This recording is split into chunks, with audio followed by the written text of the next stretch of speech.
Good evening. Today, being the 62nd day of Swasthya 365 Plus, we will look into the details of an issue that is becoming the most sought after topics, especially during this pandemic time. We will be analyzing the importance of a balanced diet. There's a sudden surge towards health and fitness. Looking good, losing weight, staying healthy, building immunity are some of the terms that is being most commonly used by all in the last 5 months. Are these all viable? Well, yes. The key to a healthy living is for one to have a balanced diet.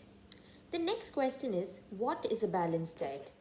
A balanced diet is a diet that contains different kinds of food in certain quantities and proportions so that the body requirements of protein, carbohydrates, fats, minerals, and vitamins are all met. The intake of food is measured in calories. Calories are nothing but a measure of energy that a particular food supplies. The number of calories in a food refers to the amount of energy stored in that food. Your body uses calories from the food for walking, thinking, breathing, and all other activities. An average person needs 2000 calories to carry out the daily activities, but this is not fixed and it varies from person to person depending on the age, sex, physical activity, and body build. The fact is that the males tend to need more calories than females. The next natural question would be what to eat for a balanced diet. A balanced diet will include a variety of foods from the following food groups like fruits, vegetables, grains, dairy, protein foods. Well, foods to avoid as a thumb rule would be highly processed food, refined grains and sugar, added sugars and salt, red and processed meat, alcohol, and trans fat.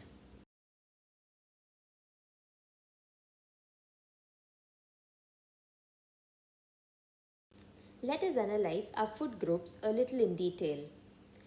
Our first group, fruits, is the most appealing to the eye and they are nutritious too. They make a tasty snack, dessert, and most importantly, can satisfy a sweet tooth. Fruits are high in sugar, but the sugar is natural, unlike candies and sweet desserts. They are also a source of fiber and other nutrients.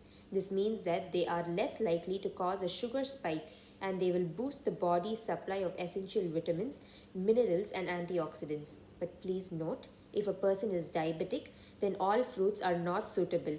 Please act according to the advice of your physician. Our next group, vegetables, are the key source of essential vitamins, minerals, and antioxidants. Green and leafy vegetables are an excellent source of nutrients.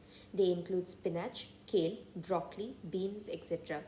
It is advisable to eat a variety of vegetables with different colors for a full range of nutrients. Use them as a side dish, roasted, in soups and salads or juices and smoothies. Your imagination is the limitation. Our next group would be grains. Grains also form an important part of our diet as they provide carbohydrates, additional vitamins, minerals, and fibers. Here, we should also consider using whole grain products as refined ones have limited nutritional value. Try switching from white breads and pastas to whole grain options. Millets are once again a great source of fiber and nutrients.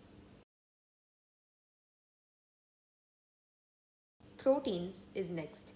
Meat and beans are primary sources of proteins, which are essential for wound healing, muscle maintenance, and development. Animal based options for proteins are chicken, fish, and a few red meat options such as beef and mutton. The catch here is that processed meat and red meat may increase the risk of cancer and other diseases as they contain a lot of added preservatives and salt. Plant based proteins include nuts like almonds and walnuts, beans, lentils, seeds like sunflower seeds and pumpkin seeds, soy products like tofu and soy chunks are a good source of protein, fiber, and other nutrients.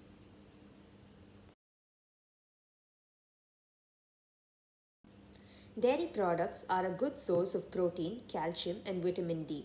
Well, they also contain a certain amount of fat. For those seeking dairy free options, good alternatives are flax seeds, almonds, soy, oats, and coconut. Well, the last group and the most feared group are fats and oils. Fat is essential for energy and cell health, but too much fat can increase calories and lead to weight gain and rise in cholesterol levels.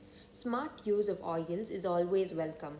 Vegetable oils and fish oils are preferred, while butter, cheese, and heavy cream should be used in limitations, while trans fat is a big no no.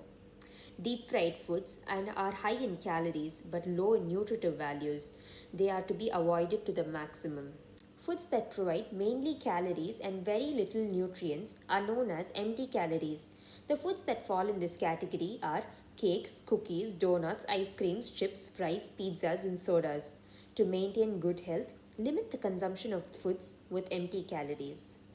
There's a big doubt in everyone's mind as to why micronutrients, the so called vitamins and minerals, are so important in our diet. This is because they support metabolism, nerve and muscle function, as well as bone maintenance and cell production. Here is a tabular column with a classification of foods based on their functions for your reference. To keep your body running smoothly, one requires three main meals coupled with healthy short ones to curb craving. A good morning meal, breakfast, should comprise of three things: dietary fibers or carbohydrates like whole grains, oatmeal, wheat flakes, and proteins like eggs, yogurt, milk, sprouts, and nuts like almonds, walnuts, apricot, and figs.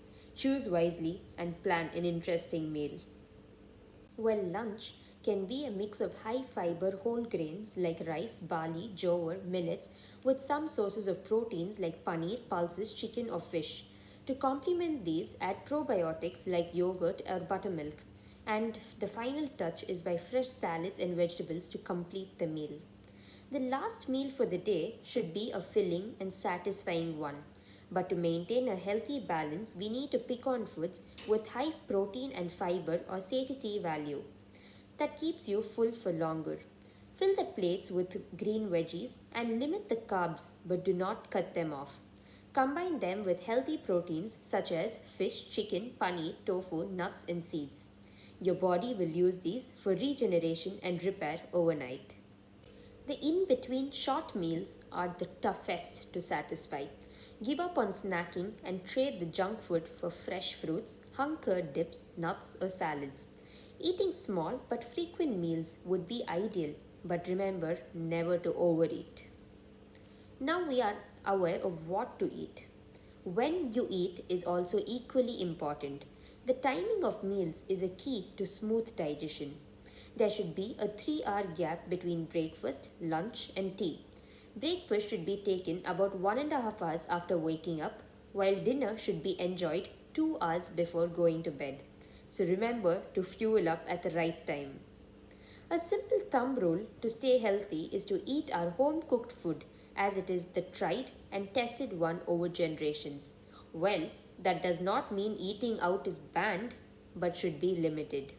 When we talk about a healthy balanced diet, the first on the list comes infants and young children.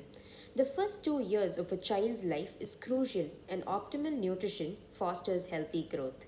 It reduces the risk of becoming overweight or obese and developing non communicable diseases later in life. One should always remember that breastfeeding should be the exclusive feed during the first 6 months and should be continued with adequate nutrient dense foods for at least 2 years. To stress on the importance of breastfeeding, 1st to 7th of August every year is celebrated as the Breastfeeding Week to improve the health of babies around the world. This has been advocated by organizations such as the WHO and UNICEF. Next, coming to those who are looking at weight loss, you have to remember that you have to burn more calories than you consume. So, again, it is a simple logic: limit your portions but do not starve. A calorie deficit with clean eating will lead you to your goal. Immunity building is another common term now. This will not happen overnight. Immunity is again your body habit. So inculcate clean and healthy eating, exercising regularly, and a 6 to 8 hour sleep will automatically boost your immunity. Another common mistake done by all is the low intake of fluids or water. Do drink ample, but too much is again useless. I would like to conclude by saying being fit and healthy isn't a fad or a trend. Instead, it's a lifestyle.